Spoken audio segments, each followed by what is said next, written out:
Hey, welcome back to the channel. My name's John. Today is day 4 of my Fasted-Thenics challenge.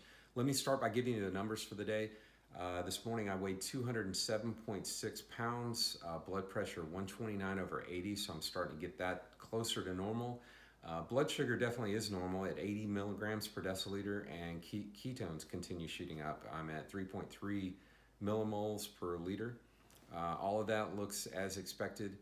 I have done a long fast before, so I kind of know what it's going to look like, but let me tell you a little bit about that just in case you haven't seen some of the earlier videos. So last summer, I went without food for the entire months of June and July. It ended up being 61 and a half days. The first 4 weeks, just water, no supplements of any kind, no coffee, no tea, no electrolytes, no anything, just water. I was doing lab work. I started with lab work before the beginning, and then at day 25, I did lab work again.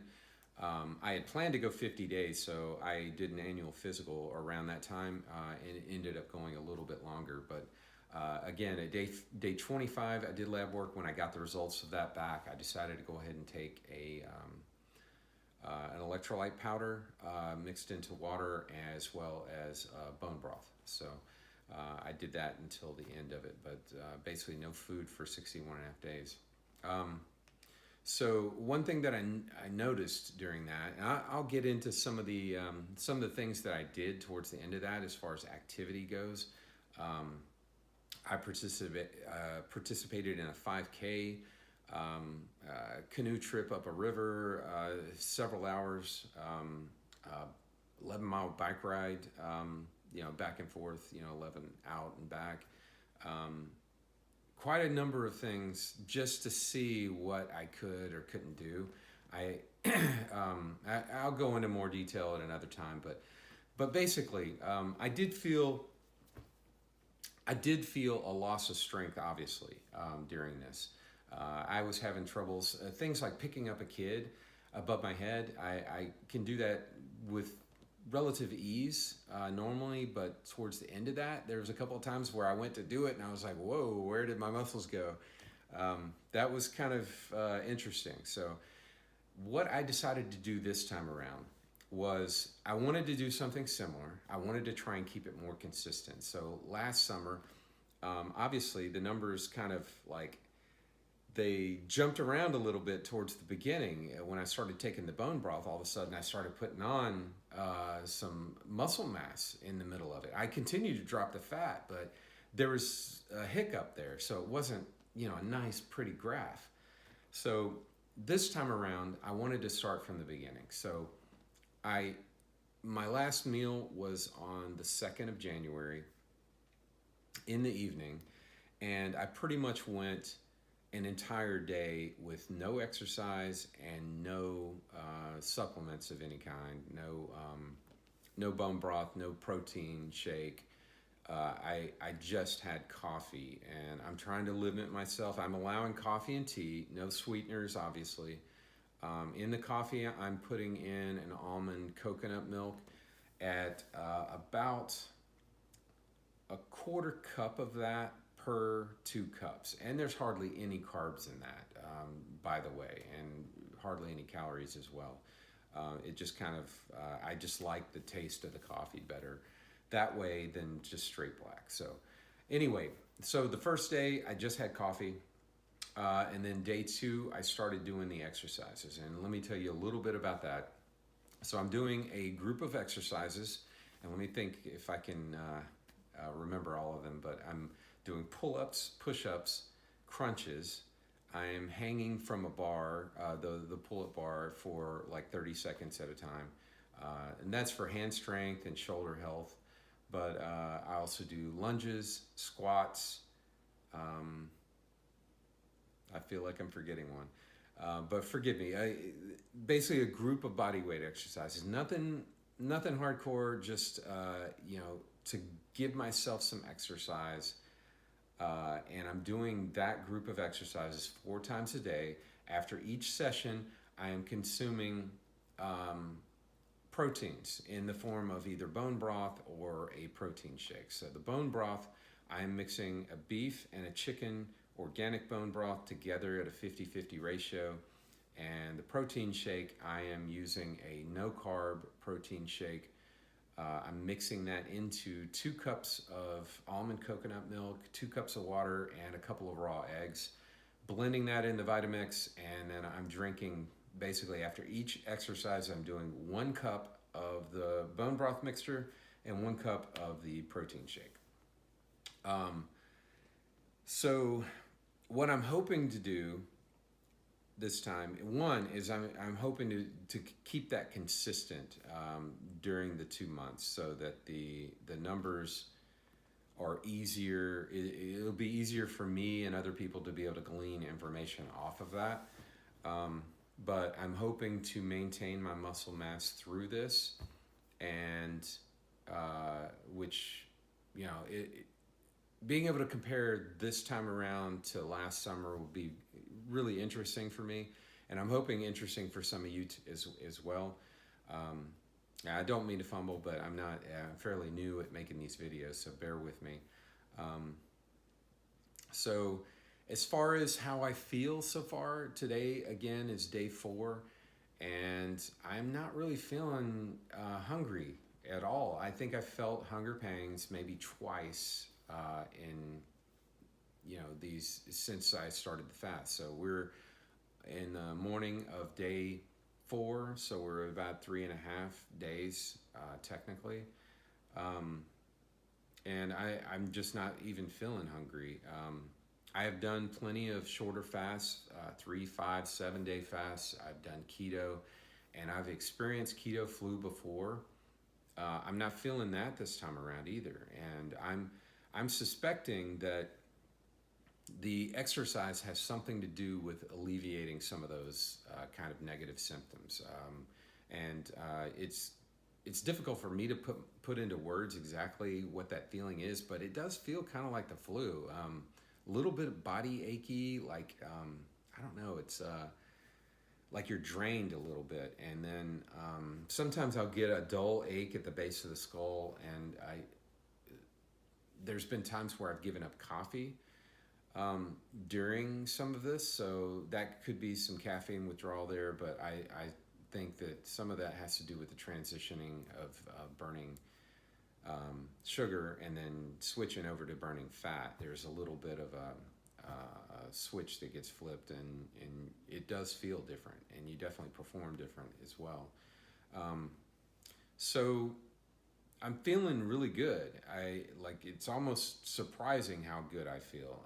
I've only done 1 workout session today, and I'm getting ready to go do the daily walk. The daily walk, I'm just doing 1 walk every day, 2 miles at a 15-minute per mile pace. So I'm able to keep that consistent on the treadmill. Nothing fancy. I'm just like trying to get some movement in, so that one, I'm moving to encourage maintaining the muscle, and then 2, I'm trying to keep it as consistent as possible, like I said, to keep the data as clean as I can. As far as missing food, oh my goodness, I miss food. Last night, my wife and I went to watch some Netflix, and for several minutes, I'm thinking I should go to the pantry and get something. When I'm in keto, it's like a protein bar or a Duke Shorty sausage or pistachio nuts, almonds, cheese sticks, something. If I'm not in keto, goodness, ice cream, popcorn, snack cakes, pretty much anything, desserts of any kind. It's definitely, I'm definitely missing it for sure. And I kind of go back to that thought I was talking about yesterday. The kid falls down, scrapes their leg, and they're freaking out. They're screaming, crying, whatever. Not everybody reacts the same, but you kind of get what I'm saying. And some of that's not as much because of the pain or what happened, but because they don't know if the pain's going to get worse. They don't know how long it's going to last. They don't know if they're going to have a hole in their leg for the rest of their life. There's just a lot of unknowns. So there's the fear of the unknown really puts like barriers in front of us. And you know, I really believe having listened to multiple podcasts talking about, you know, time restricted feeding, intermittent fasting, every other day eating, fast period, the keto diet, all of this stuff. There's so many doctors, so many researchers out there trying to figure out what is good for our bodies. One, to kind of prevent some of the issues that we're, you know, obviously our country is starting to express, like worldwide, really. But, you know, people are just getting overweight. People are obese. We're getting, you know, metabolic syndrome, and that's leading to all sorts of diseases. So some of it's like, what can we do to not make ourselves get sick fast, and you know, shorten our lives and shorten our health, keep us kind of shackled and not able to do some of the things that we would like to do. And then there's also a lot of research going into like longevity, how to maintain functional health as we age, and maybe even increase the number of years. But I think more importantly, it's more about like, if you're going to be, you know, alive until say you're 80 or 90, how to get those years as healthy and enjoyable as possible.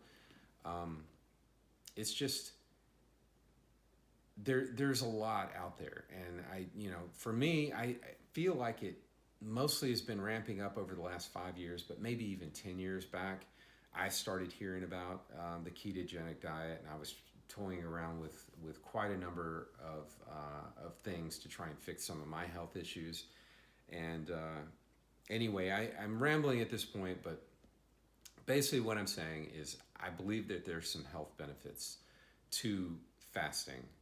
You know, even if it's just short term, you know, it's arguable as to when our bodies start utilizing autophagy, and you know, us just trying to consume some of those bad cells instead of trying to repair them. And there's still a lot to learn in that direction, and there's so much information that I just don't have time to consume it all, or at least make sense of what I do consume. So I'm trying to use this channel as a way of documenting my current experiment on myself, and hopefully I will learn how to edit video a little bit better so that I can also kind of aggregate some of the information that I'm consuming and put it in video form, shorter video form, so that I can reference it, go back and look at things rather than having to rewatch, you know, a 3 hour long podcast, or read a book for 20 or 30 hours and go back and try to find those, you know, the helpful information, the things that kind of trigger thought and what ifs, and instead of having to reconsume, you know, all 100% over and over again, to like take these notes in the form that's a little bit easier to reference. And hopefully this not only benefits me, but it benefits anyone else that's interested in it. So anyway, I have rambled on long enough, and I'm going to wrap this video up. I appreciate you watching. Thank you. Please give me a like. Comment below if you've got any comments, and if you've got any questions, I'll be happy to address those as well. So thanks for watching, and we'll see you in tomorrow's video.